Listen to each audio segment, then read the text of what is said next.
Thank you, Council President. I really want to thank you for guiding this bill through the process, the deliberative process at the committee. I thought you did an excellent job. Really entertained a lot of the substantive issues and had a very thorough discussion, and I was really very pleased with the committee's recommendation. So I want to thank you for that. I just wanted to share a few words about the background for this legislation. As my colleagues know, last year I served as council president, and it was in June of 2018 that an event that really shocked a lot of us and really shocked the community occurred, which is the shooting of Robert White.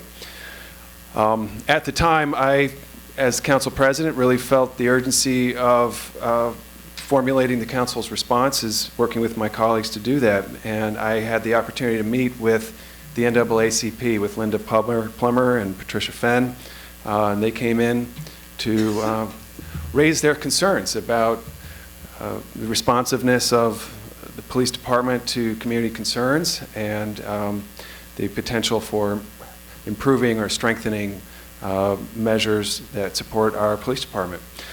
So we began to explore various proposals, and the one that the NAACP was most interested in was what is known, generally speaking, as a Civilian Oversight Commission.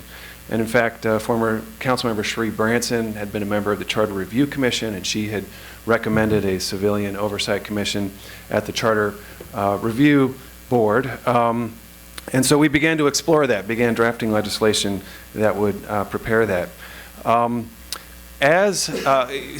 A typical Civilian Oversight Commission reviews complaints about police work.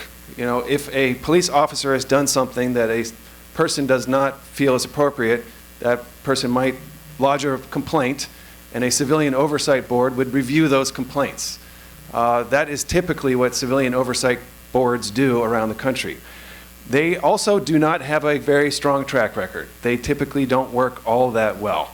And what we learned as we investigated Maryland law and county law and collective bargaining agreements is that a Civilian Oversight Commission like that would have severe limitations in Montgomery County. And it really wouldn't likely be worth the effort because commission members would not be able to see information that is part of the personnel process, and it would be a toothless commission.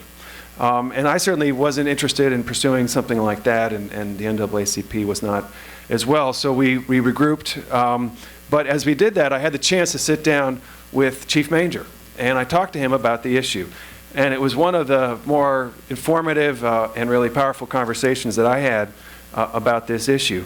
Chief Manger talked to me about, first of all, some of the structural weaknesses in the department with discipline.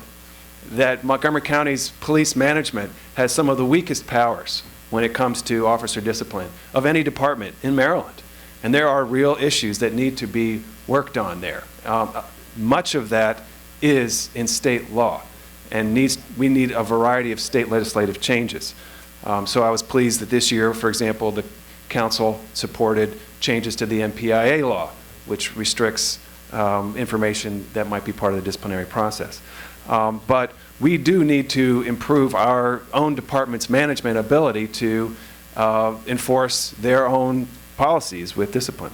But at the same time, Chief Manger said to me, you know, while there are some challenges, we will do it.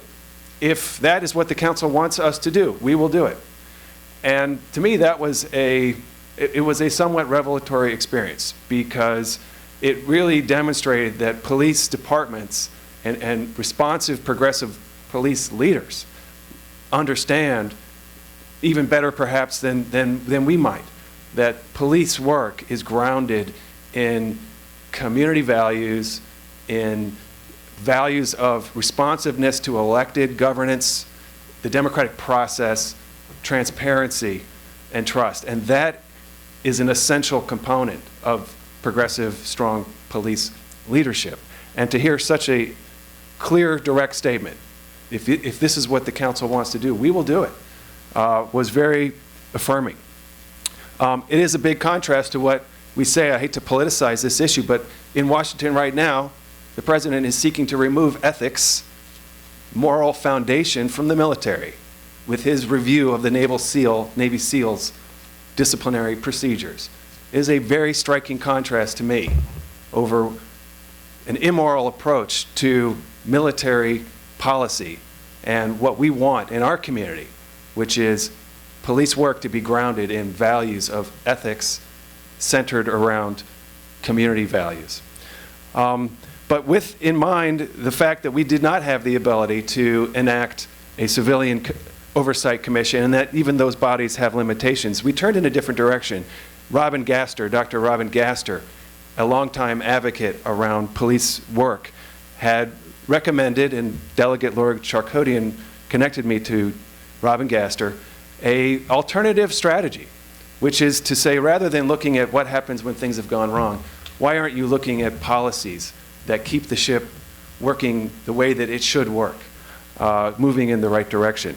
A commission that instead of seeking to hold officers accountable for something done wrong, looks at how the whole structure of the organization can do things right, at what community policing is, at why we have a particular approach to traffic stops and what we get from that, what our use of data and our collection of data is, how we use marijuana in our enforcement, what training our officers may receive in dealing with individuals who have mental health challenges. All of these are policy issues that the department sets and that guide the work of police officers every day. Every officer is by the book and they follow the policies and guidance that they receive from the leadership of the department.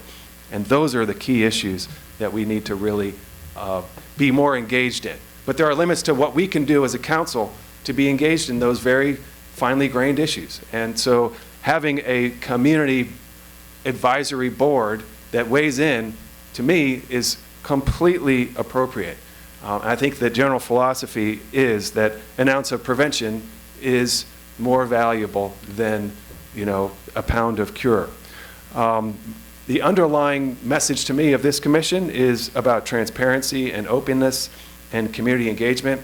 I know that there is a tension between wanting to support our police officers, for whom we have the greatest appreciation for the work that they do, the challenges that they take on in their work, and also supporting reform in police work. But that tension is just an inherent natural tension. If you don't experience that tension, then you are ignoring police policy issues fundamentally, and you're not keeping our department at the cutting edge of progressive the progressive approach to police work. So some advocate a bunker mentality, that police should be removed and that elected officials should stay out, the community should stay out. I don't believe in that approach. I don't think our department I know our department doesn't believe in that approach. We want to have a collaborative, healthy dialogue and engagement with elected officials, with the community, and I believe that this commission will be part of the solution. There's so much anger and hostility out there in this country because of incidents, and we've had our share. The status quo will not stand. We need to make changes as well, and I believe that this commission, again, will put our department where it seeks to be, which is part of the solution to very challenging issues. Thank you very much.